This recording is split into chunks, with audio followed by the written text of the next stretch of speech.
Deputy inspector general office में DIG Quetta Asfar Mahsar की police अफसरान के हमरा प्रेस कॉन्फ्रेंस। डीआईजी कोयटा का कहना था कि शहर की एक असला की दुकान में डकैती हुई थी।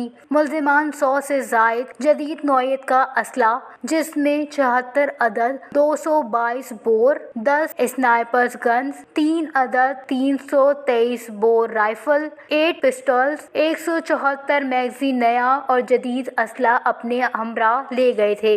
वाक़ये के खिलाफ तहकीकात का दायरा वसी किया गया। जदीद तरीके से CIA पुलिस ने तहकीकात की।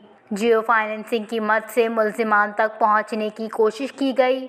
डर था चोरी शुदा असला किसी दहशतगर्दी या तखरीब कारी में इस्तेमाल न हो। असफर मैसर का मजीद कहना था कि एक गाड़ी पर सरकारी नंबर प्लेट लगाकर कार्रवाई की गई थी। वाक़ये में मुलव्विस 3 मुल्जिमान और तमाम असला बरामद कर लिया गया है।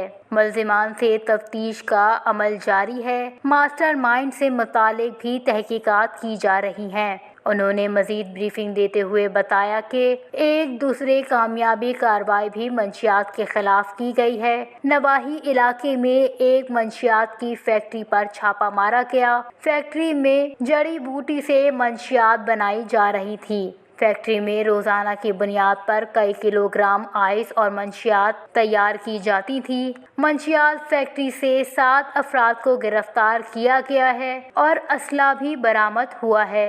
डीआईजी पुलिस कोयटा ने अब्दुल रज़ाक शर एडवोकेट के कत्ल के हवाले से बताया कि एडवोकेट के कत्ल का मुकदमा इनके बेटे की मुद्दत में दर्ज किया गया है।